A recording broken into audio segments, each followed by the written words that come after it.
Nah, oke. Jadi saya ulangi ya. Terima kasih. Selamat siang. Assalamualaikum warahmatullahi wabarakatuh. Ya, di sini saya akan mempresentasikan tentang roadmap KKPA dan bagaimana mahasiswa berkontribusi terhadap pengembangan pengetahuan di KK kami itu dengan perspektif yang saya dalami, yaitu perspektif inovasi budaya dan budaya inovasi. Jadi kali ini nanti ada 4 sesi yang akan saya sampaikan ke Anda, ada empat hal. Ya. Yang pertama adalah bagaimana kita membangun budaya inovasi ya lewat riset ya, terutama belajar dari Jepang. Yang kedua adalah apa yang sudah dilakukan oleh ITB untuk membangun budaya inovasi. Nah, baru yang ketiga adalah bagaimana kakak kami, KKPA itu berkontribusi atau berperan atau memposisikan diri di dalam misi, visi, tujuan, dan apapun kontribusi ITB dalam pengembangan pengetahuan yang ada di kampus ITB untuk Indonesia ya. Dan yang keempat ini yang relevan buat Anda adalah ada shortcut, ada trik bagaimana nanti tugas akhir Anda itu bisa bagian dari pengembangan pengetahuan yang dikembangkan di KK kami. Saya maju ke depan, Dian bisa di pin up.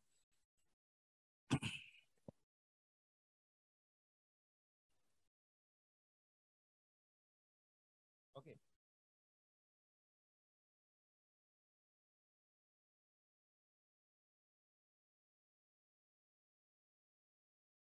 Baik, saya mau tanya ke kalian.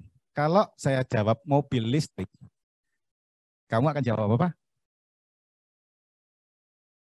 Energi. Kalau saya ingin tanya Anda merek mobil listrik yang paling terkenal di dunia, kamu jawab apa? Gampang, Tesla. Ya, gitu. Tesla, lo tadi Pak Agus mau bilang Jepang kok sekarang ngomong Tesla, karena gini, orang Amerika itu orang Amerika. Pak Agus. Yuk. Mohon maaf Pak Agus, bisa menggunakan masker tidak Pak? Oh iya.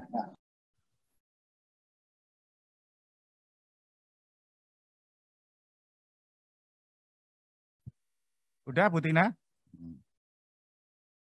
Ya mantap Pak, mohon maaf karena tugas saya Pak. Baik, terima kasih ya. Jadi kita akan berbicara tentang masker yang dibuat oleh Tesla. Oh, kok jadi masker ya? Bukan ya, Tesla tidak membuat masker tapi membuat laptop listrik. Loh tadi Pak Agus kan bicara tentang Jepang, kok bicara Amerika? Karena di orang Amerika itu adalah banyak bicara, banyak bekerja. Orang Jepang itu sedikit bicara, banyak bekerja. Tapi dua-dua bangsa itu adalah dua-dua bangsa yang pandai banyak bekerja. Nah, Tesla itu kalian kenal karena orang Amerika itu talkatif. Elon Musk itu banyak sekali berbicara. Ya, dan mempengaruhi kita semua. Tetapi orang Jepang tahu bahwa kelemahan dari Tesla adalah ketergantungan sama si buah melon itu ya, masker melon itu ya, Elon Musk. Jepang itu udah ngincer. Kalau Elon Musk berbuat kesalahan, mobil listrik buatan Jepang akan mendominasi dunia. Kira-kira cara berpikir orang Jepang seperti itu. Kok Pak Agus tahu? Saya kemarin datang ke showroom, atau mulai bicara mengenai Jepang nih. Cari mobil, padahal saya sudah punya mobil ya, mobil yang seharga itu, namanya Suzuki R3. Dan Suzuki R3 yang baru, mereka sudah melakukan hybrid. Bayangkan, berapa harga mobil Tesla dengan Suzuki R3? Jomplang. Jauh lebih murah Suzuki R3. Artinya apa? Jepang sudah mulai masuk mobil listrik untuk pasar menengah ke bawah. Gitu. Kok Pak Agus tahu? Karena salah satu kawan saya namanya Pak Agusta Kemal ya, 10 tahun di bawah saya, mungkin dia S3 berapa 5 atau 10 tahun yang lalu. Disertasi dia, doktoral dia itu tentang, saya juga ke fusion atau apa.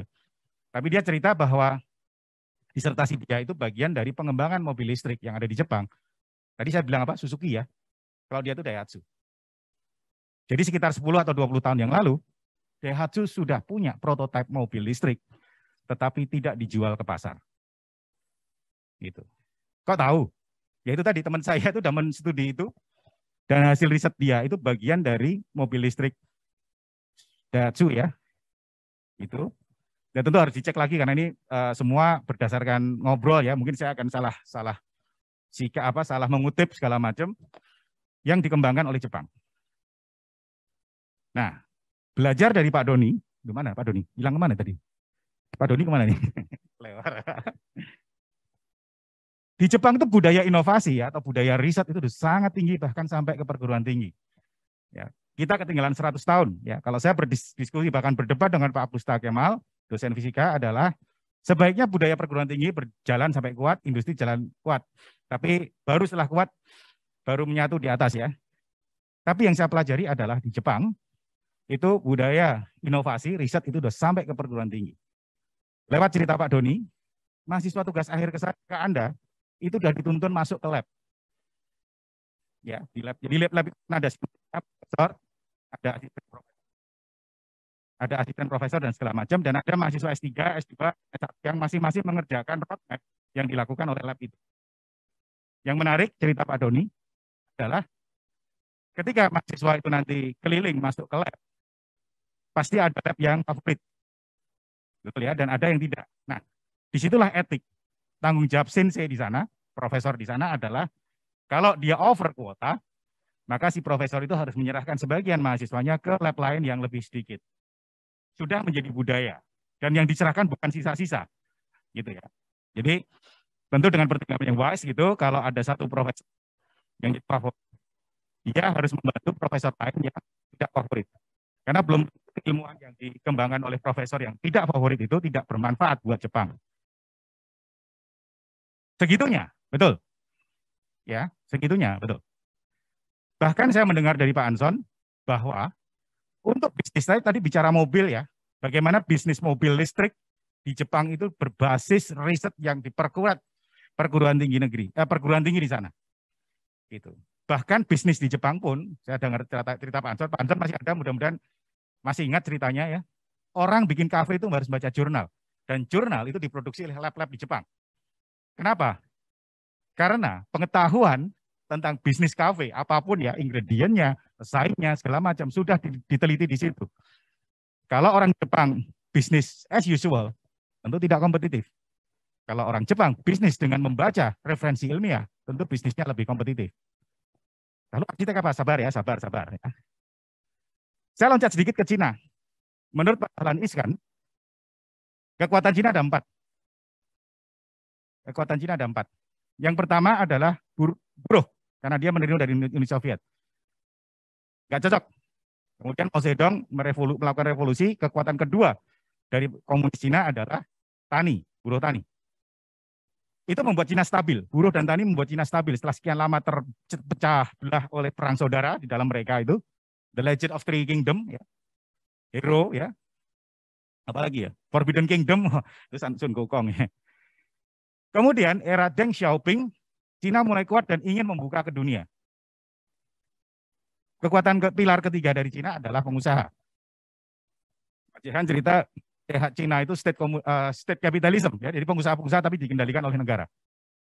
Ya, saya itu sebenarnya ngomong banyak itu ngeracit dari sana sini, dosen-dosen Anda juga.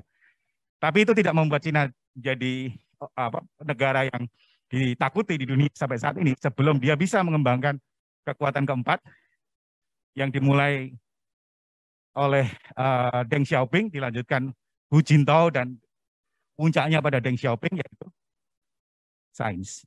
Ya. Menurut Pak Dahlan Iskan, kekuatan sains Cina inilah yang menjadikan Cina menjadi kekuatan yang ditakuti. Saya kemarin barusan ngobrol dengan kawan saya, alumni dari Elektro, teman dekat dari Pak Warek. Oh, enggak boleh, ini lagi direkam. Pak Jaka, temannya Pak Jaka. Beliau sedang bernegosiasi dengan satu perusahaan besar dari Cina, saya sebut saja namanya Huawei. Saat ini Huawei itu di backup oleh 10 perguruan tinggi yang signifikan di Cina. Jangan tanya Pak Doni di Jepang seperti apa ya. Di Indonesia, kata Pak teman saya, bukan 3, tapi jadi bayangkan kalau nanti Indonesia bernegosiasi dengan Cina, Cina di backup oleh perguruan tinggi dan kita tidak di backup, industri kita tidak di backup oleh perguruan tinggi. Bayangkan betapa kita akan selalu menjadi bangsa konsumen, tidak pernah menjadi bangsa produsen. Ya, sudah berapa tahun merdeka kita? Ya. Sekarang penjajahannya luar biasa, yaitu teknologi. Ngomong teknologi, ITB lagi. Baik, terima kasih ya.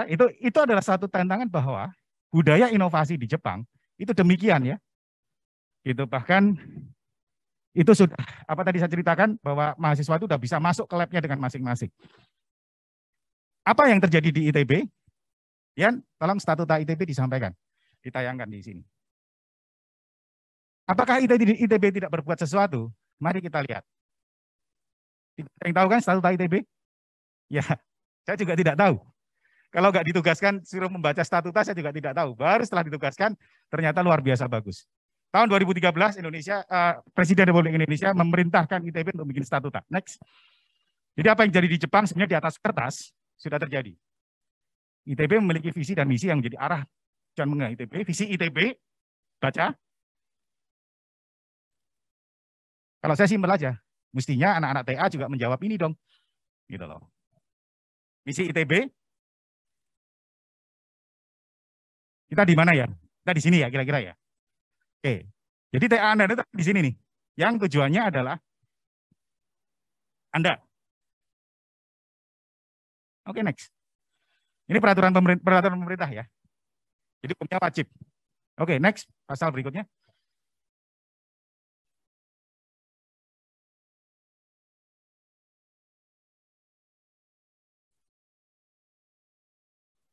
Oke, next. Gimana? Lihat. Internetnya bermasalah. Saya nggak bisa baca. Atau gagal transfer.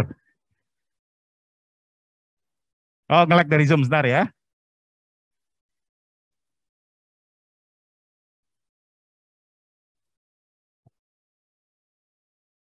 Iya.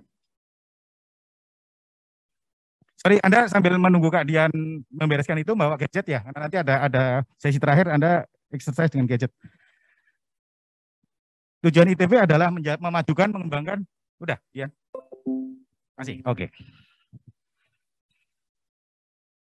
Kalau di download agak berat, makanya saya sudah crop.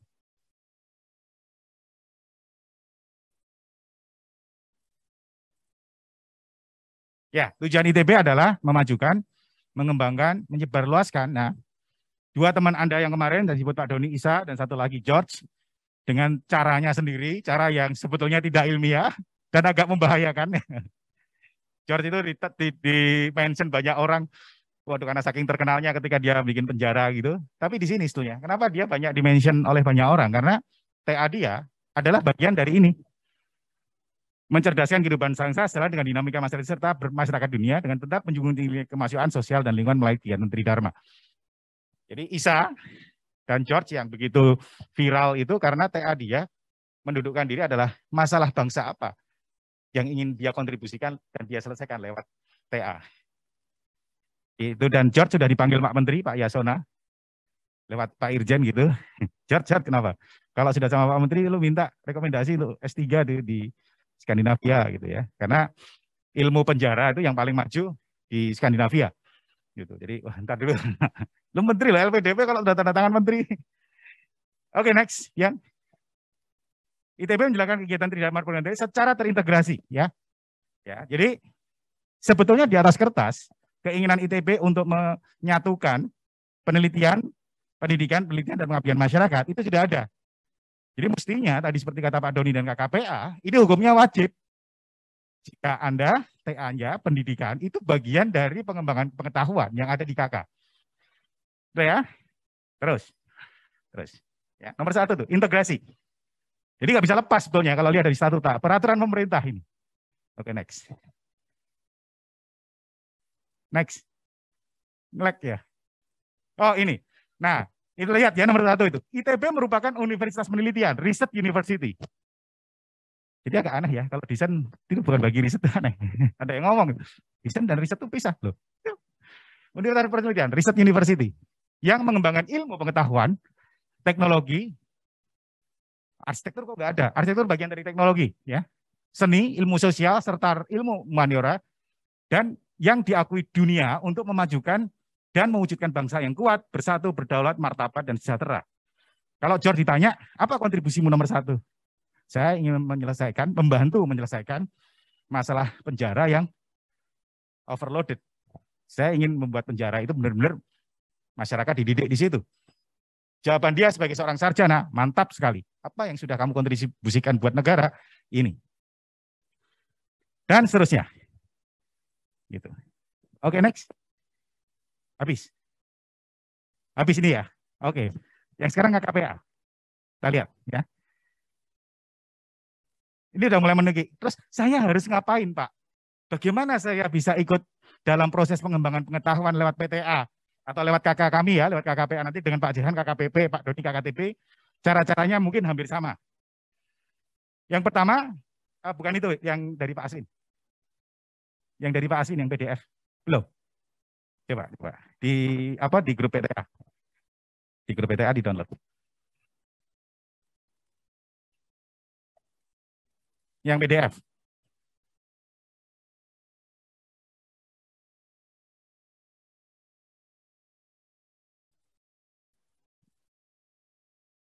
Ya, nanti habis ini siapkan gadget Anda untuk apa yang akan saya kira-kira saya kalau ikut kegiatan pengembangan pengetahuan di KKPA caranya akan seperti apa ya? Sedang di-download? Oke. Di atas, Pak. Di atasnya lagi. Nah, itu. Nah, ini presentasi KKPA ini.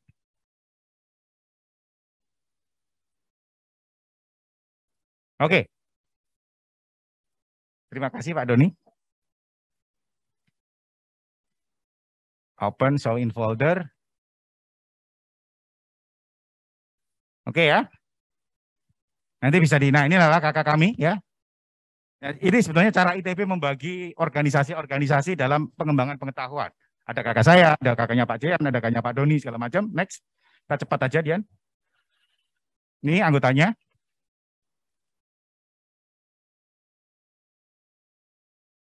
Oh, belum di-share. Oke, siap. Ah.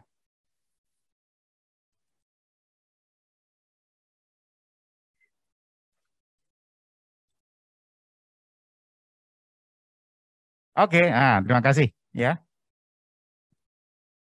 Ini pembagiannya, struktur organisasinya, gitu ya.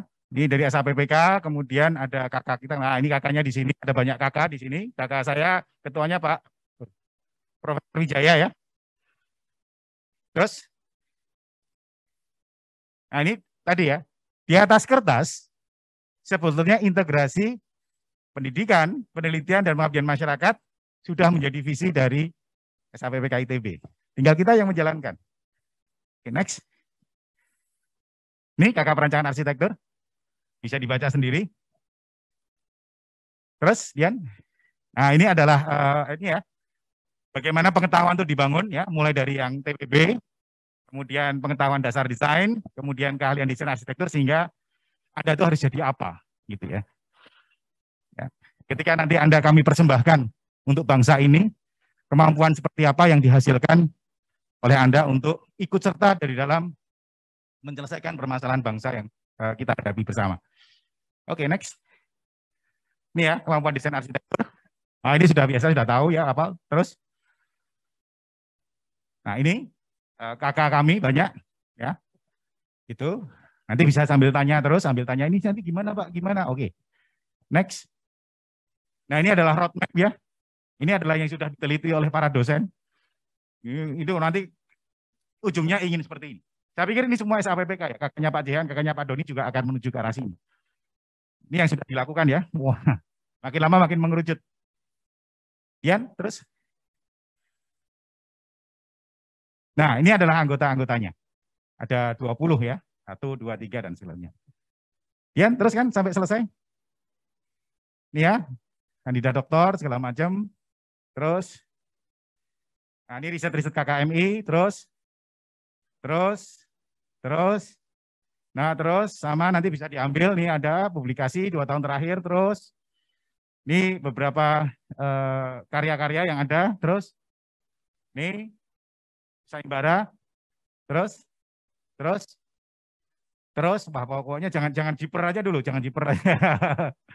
Bagaimana Anda bagian dari sebuah kehebotan seperti inilah yang akan saya share di sesi terakhir nanti. Oke, terus.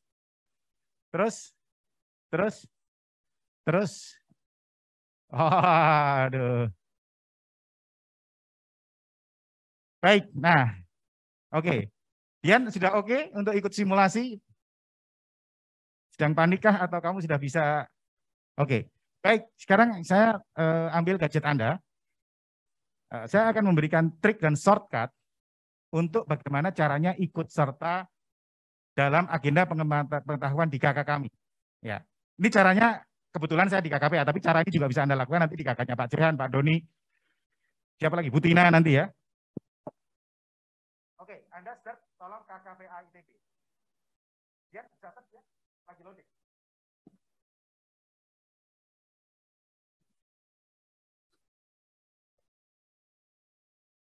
Tina lihat nggak ya? Pegap-pegap lu.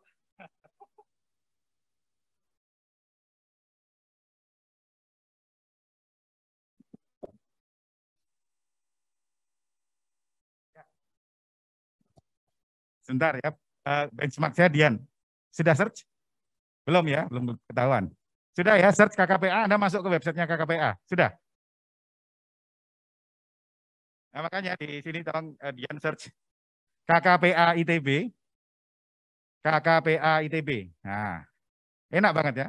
Nanti KKPP ITB juga. Nah, masuk aja di multi-site. Klik Dian.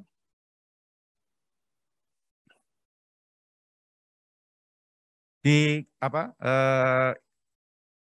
kelompok keahlian perancangan arsitektur. Nah, ada anggota di situ. Oke, lalu masuk di anggota. Oke, siap? Oke, sudah masuk di anggota. Jenengku Don. Oh, kurang ajar ya. Anda silakan pilih salah satu, nggak usah disebutin, cukup sebutkan dalam hati, tapi pilih di sini, search. Sing liya. Nah, aku bisa bedoni gitu. Oke, Anda cari scroll ke bawah, pilih salah satu dosen yang membuat Anda favorit. Jangan disebutkan, sebut dalam hati. Ah, Pak Aswin misalnya ya, aman. Gitu ya. Oke. Oke, klik. Sudah? Dian memilih Pak Aswin ya. Kita kerjain bos kita.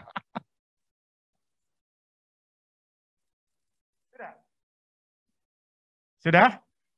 Ya, Anda pilih ya dari dosen-dosen lain gitu, dari dosen KKPA. Pilih salah satu yang membuat Anda terkesima ya. Bolehlah Pak Aswin, tapi jangan Pak Aswin semua ya, bagi-bagilah. Gitu. Ada Bu Erika, ada Bu Anissa, ada Pak Wijaya, ada Pak Budi Faisal, terserah.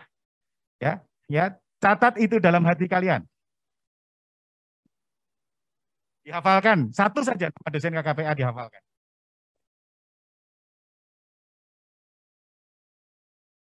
Oke, sudah.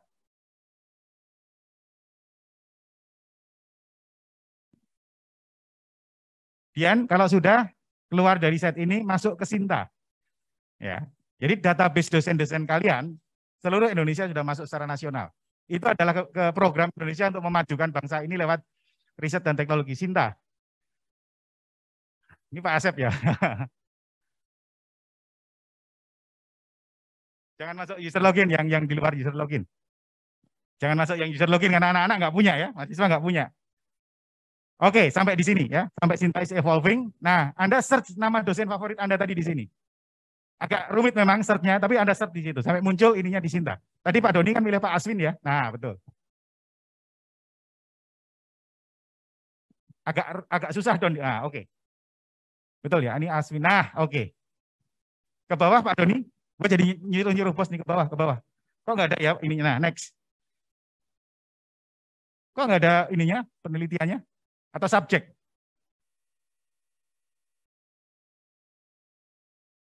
Bukan ini kali, kok S2 masih itu. Nah, ini nih, oke. Nah, ya, perhatikan. Semua hasil penelitiannya Pak Aswin ada di dalam Sinta. Terus, bawah. Nah, di sini coba, klik view more. Ini nggak bisa. Coba. Harus login. Nah, ya sudah sampai ke situ. Kalian nggak bisa mengakses seluruh penelitiannya Pak Aswin karena harus pakai login. Ya, kita cari jalan lain. Sinta itu mengambil data dari 3, dari Scopus, dari WOS, dan dari Google Scholar. Kita ambil yang paling mudah. Dian atau Pak Don ini masuk Google Scholar. Oke, search Aswin Indra Prasta.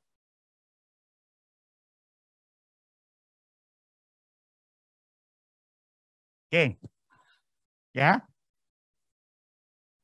oke ya, baca. Anda perhatikan, ini adalah penelitian Pak Aswin. Terus ke bawah, Pak Doni. Nah, cari yang Pak Aswin peneliti pertama ya. Ini Indra Prasta. Kalau yang peneliti kedua sebaiknya jangan, karena ini beliau hanya mendukung ya. Wah itu, gitu. Ya cari yang nomor 1. Oke. Ya, kan harus Pak Aswin ya. Ada yang Pak siapa Pak Pras, ada yang siapa. Nanti juga bisa dengan kakak lain Pak Jehan segala macam. Oke, ya. Kalau sudah, kumpulkan 3 paper yang relevan dengan TA Anda.